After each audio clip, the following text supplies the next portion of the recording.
Ya, baik. Assalamualaikum warahmatullahi wabarakatuh. Waalaikumsalam warahmatullahi wabarakatuh. Ya, di sini saya yang bernama Dede Kurniawan Daulae sebagai konselor tentunya kan. Jadi Bapak ini mengundang saya ke kos-kosan Bapak karena Bapak itu lagi sibuk nggak bisa berhadir ke tempat saya. Jadi sebelum kita lanjut ke sesi selanjutnya, di sini saya akan memperkenalkan diri terlebih dahulu. Ya, saya ini namanya Pak Dede Kurniawan Daulae sebagai konselor atau yang mengajak kita nanti ke proses-proses selanjutnya tentang permasalahan Bapak. Dan di sini saya meminta kepada Bapak untuk memperkenalkan diri, yaitu nanti yang perlu diperkenalkan itu nama, alamat, agama, sama status atau masih kuliah, apa SMK, SMP gitu Pak. Ya, saya persilakan tuh Bapak. Baik, langsung saja. Perkenalkan, nama saya Raffi Rizaldi, alamat Batahan, Madiling Natal. Eh, Status mahasiswa aktif UIN Sahada Parang Sidimpuan, domisili Sitang. Sidang ya Pak. Ya, jadi Pak, di sini saya tanyakan kepada Bapak, apakah Bapak sebelumnya sudah pernah melakukan proses konseling dari yang sudah-sudah kayak gitu Pak? Sebelumnya saya belum pernah melakukan proses bimbingan konseling seperti ini. Cuman karena ajuan dari teman saya, karena saran dari teman saya untuk melakukan bimbingan, melakukan konseling sama konselor, makanya saya panggil Bapak untuk datang ke sini. Oh, baik. Jadi di sini Pak, saya akan memperkenalkan apa itu bimbingan konseling. Jadi di sini Pak, bimbingan konseling itu proses pemberian arahan atau acuan-acuan untuk menyelesaikan masalah Bapak tersebut. Jadi di sini proses bimbingan konseling ini mempunyai asas-asas Pak. Nanti saya akan sebut ada beberapa asas-asas dan di sini saya akan menyebutkannya, ada beberapa, tidak semuanya Pak, yang penting saja. Di sini yaitu ada yang pertama itu proses kesukarelaan.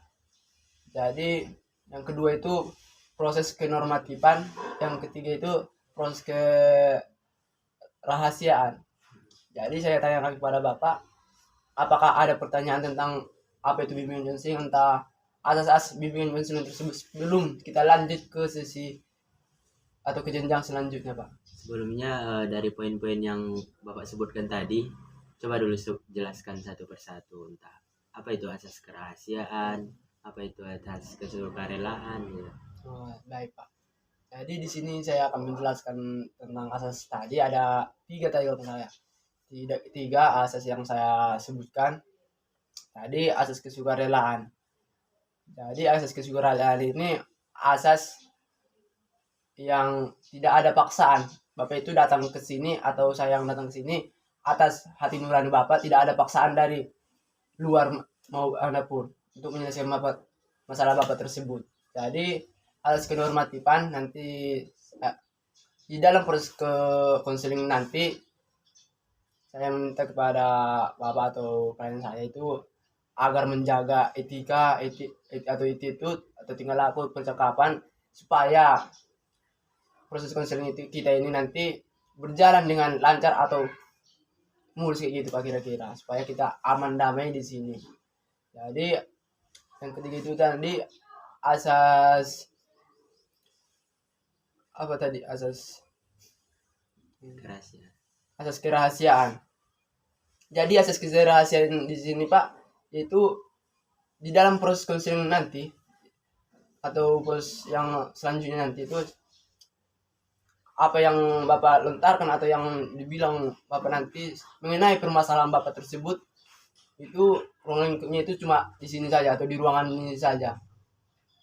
Saya tidak akan membeberkan kepada siapapun, baik teman saya atau kerabat dan lain-lain itu Pak. Cuma kita berdua, karena di sini asas kerahasiaan itu sangat penting Pak. Karena kenapa? harus menjaga status klien saya supaya tidak ada nanti unsur entah konflik kayak apa di jejak kawan gitu Pak. Jadi tadi saya sudah jelaskan asas-asas BK itu. Jadi apakah masih ada pertanyaan lagi Pak sebelum kita lanjut next ke jenjang selanjutnya Pak? Mungkin untuk asas-asas tadi cukup, lanjut saja Pak. Oh jadi Pak. Jadi di sini kan Bapak tadi melapor dan saya tanyakan kepada Bapak. Jadi permasalahan yang dialami Bapak itu mengenai atau tentang apa Pak? Kalau apa? Supaya saya bisa nanti memberi arahan-arahan ke selanjutnya Pak. Baik, mungkin langsung saja Pak. Sini saya kan sebagai mahasiswa aktif kuliah. Nah, sembari saya kuliah, saya ini membiayai kuliah saya sendiri sambil bekerja gitu Pak. Nah, di satu sisi kerjaan ini terkadang membuat saya terhambat untuk masuk perkuliahan wajib begitu Pak. Nah, sementara tujuan saya pertamanya di sini awalnya kuliah. Namun untuk membiayai kuliah tersebut saya harus bekerja sendiri untuk membiayai perkuliahan saya, membiayai hidup saya di sini. Nah, sementara di pekerjaan itu waktunya bertabrakan sama jadwal kuliah begitu Pak. Nah, di lain sisi saya juga sebagai mahasiswa tahap akhir terhalang dalam menyusun skripsi. Saya terkadang lebih fokus kepada pekerjaan saya daripada perkuliahan saya. Nah, di sini saya minta saran dari Bapak, apa sih yang harus saya lakukan? Apa sih solusinya dari permasalahan saya tersebut? Oh, jadi kayak gini Pak. Tadi Bapak itu tuh tadi memaparkan tentang masalah Bapak itu yang tadi saya dengar itu tadi di dalam proses kuliah itu Bapak itu lagi bekerja dan satu sisi lain Bapak itu sebagai mahasiswa aktif ya Pak. Yeah. Jadi saya tanyakan pada Bapak kalau boleh tahu apa pekerjaan Bapak yang atau pekerjaan sampingan Bapak ini supaya lebih jelas kayak gitu saya bekerja di grosir. Sekarang juga menjaga warnet, warung internet untuk fotokopi dan lain-lain gitu. Berarti intinya itu Bapak itu gimana ya? Tabrakan oleh waktu di satu sisi pekerjaan full time, perkuliahan juga full time gitu. Berarti sangat kompleks sekali ya Pak. Karena kenapa satu sisi Bapak itu harus bekerja dan satu sisi lagi itu harus kuliah. Bapak itu bingung entah memilih yang gimana didahulukan.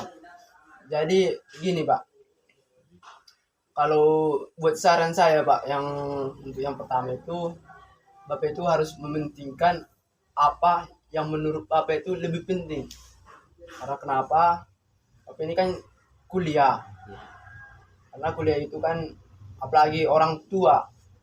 Bapak itu sangat berharap Bapak itu lulus dengan IPK yang terbaik atau lulus dengan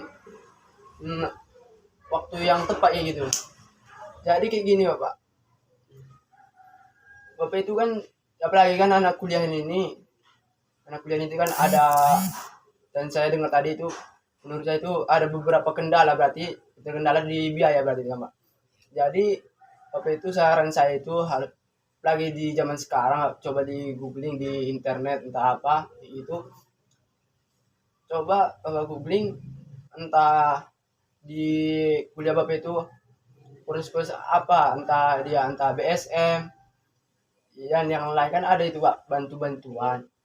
Lebih baik di situ saya mengarahkan ke situ supaya Bapak itu tidak terkendala di pekerjaan atau di perkuliahan Bapak. Karena kenapa? Karena kalau Bapak melalaikan kuliah Bapak itu orang tua itu sangat sedih, apalagi nanti lulusnya itu telat kayak gitu Pak. Apalagi kan zaman sekarang itu kan tetangga-tetangga itu berisik. Kita yang yang mengalami, orang itu yang belum mengalami, mulut orang lain itu sudah entah repet gimana itu gitu kan. Jadi untuk apa itu harus melakukan entah ikut beasiswa atau beasiswa lain kayak gitu Pak. Coba Bapak ikutan yang beasiswa itu, mana tahu ada rezeki Bapak di situ kan. Kan tidak ada salahnya untuk mencoba ke situ Pak.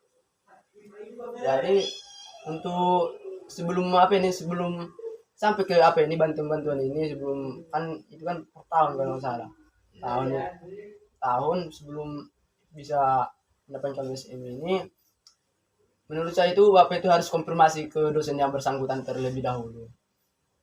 Jadi cara konfirmasinya itu begini Pak, ajak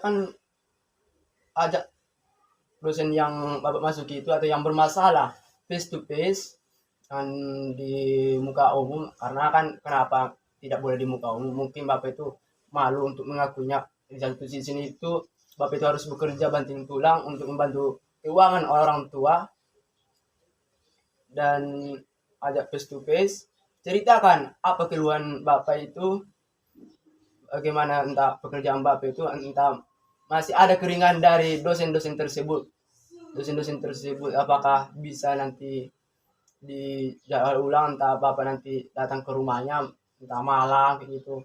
Kan nggak mungkin seorang dosen itu memaksakan kehendaknya, apalagi mahasiswanya itu bekerja. Di definisi bekerja itu kan bukan main-main, karena sebab itu pun bekerja kan bukan buat hura-hura, untuk membantu keluarga untuk bisa kuliah sampai lulus atau ke jenjang-jenjang selanjutnya, entah S2 S3 kayak gitu Pak. Mungkin itu saja saran dari saya. Nanti saya tanyakan Bapak, kalau masih ada kendala atau pertanyaan, boleh nanti ditanyakan. Dan jika nanti bermasalah, coba Bapak nanti terapkan entah besok, entah kapan Bapak masuk ke dosen yang bersangkutan itu, tanyakan. Jika memang tidak ada lagi nanti Bapak itu tidak berhasil dengan cara itu, nanti kita buat sesi ulang atau penjadwalan ulang terhadap proses konseling yang kita tersebut. Kayak gitu kira-kira. Bagaimana apakah sudah bisa memahami atau sudah lega untuk yang mengungkapkan permasalahan Bapak tersebut? Jika tidak, kita nanti akan melakukan sesi yang lain. Karena gimana ya Pak, kalau kita buat nanti monoton satu hari ini kita bahas permasalahan Bapak, saya takut Bapak itu entah jenuh, ngantuk kayak gitu kan. Kita happy aja Pak, happy aja.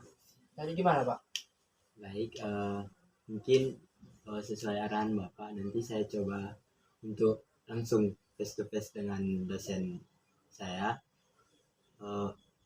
Mungkin jika setelah itu masih ada juga permasalahan, Bapak mungkin bisa saya hubungi Bapak lagi, atau Bapak yang datang ke sini atau saya yang datang ke tempat kerja Bapak gitu. Iya. Nah, terkait beasiswa tadi, baik, terima kasih saran dari Bapak. Mungkin itu juga bisa termasuk jadi masukan bagi saya untuk lebih meningkatkan prestasi saya di bidang akademik, karena tentunya beasiswa itu harus memperhatikan IPK begitu. Nah, selain IPK saya bagus untuk beasiswa, tentu orang tua saya akan bangga. Gitu.